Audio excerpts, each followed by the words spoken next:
7, 8 ಹಾಗೂ 9ನೇ ಕವನ. ಅಂಕೆ ಇದು ಪಾರ್ಥಿವರ ವಿಭವ ಅಲಂಕೃತ ಅಲಂಕೃತೆ ಎನ್ನದೆ ಹೇಳುವೆ ಅಂಕವಿದು ಕಳನೇರಿ ತಾಹವೆನಗೆ ತನಗೇನೆನುತ ಶಂಕರ ಅರಿಯ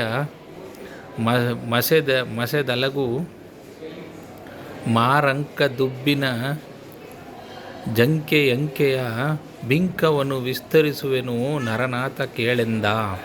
ಅಂದರೆ ರಾಜರ ವೈಭವ ಅಲಂಕಾರಗಳನ್ನು ಹೇಗೆ ವರ್ಣಿಸಲಿ? ಈಗ ಮನ್ಮಥನ ಯುದ್ಧ ಸನ್ನಿಹಿತವಾಗಿದೆ, ಇದು ನನಗಿರಲಿ ಎಂದು ರಾಜರು ಕಾತರಗೊಂಡರು.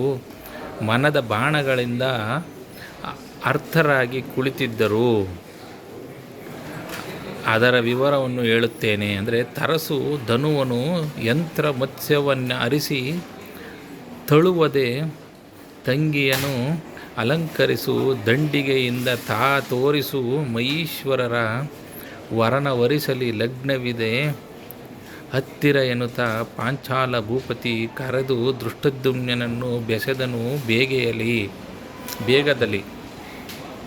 ಅಂದರೆ ದೃಪದನು ದೃಷ್ಟದ್ಯುಮ್ನನನ್ನು ಕರೆದು ವಿವಾಹ ಲಗ್ನ ಹತ್ತಿರ ಬರುತ್ತಿದೆ, ಧನುಸ್ಸನ್ನು ಮತ್ಸ್ಯ ಯಂತ್ರವನ್ನು ತರಿಸಿ ಇಡು, ತಂಗಿಗೆ ಅಲಂಕಾರ ಮಾಡಿಸಿ ಪಲ್ಲಕ್ಕಿಯಲ್ಲಿ ಬರುವಂತೆ ಮಾಡು, ರಾಜರನ್ನು ತೋರಿಸು, ಅವಳು ತನಗೆ ಬೇಕಾದವನನ್ನು ವರಿಸಲಿ ಎಂದು ಅಪ್ಪಣೆ ಕೊಟ್ಟನು.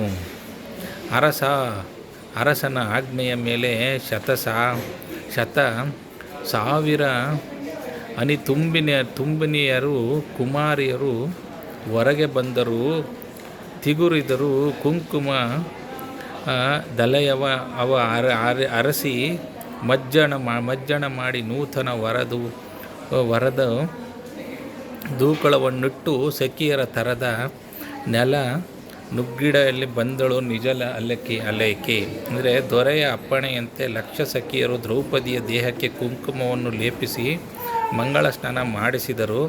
ದ್ರೌಪದಿಯು ಶ್ರೇಷ್ಠವಾದ ವಸ್ತ್ರವನ್ನು ಧರಿಸಿ ಸಖಿಯರು ಹೊಗಳುತ್ತಿರಲು ತನ್ನ ನಿವಾಸಕ್ಕೆ ಬಂದಳು.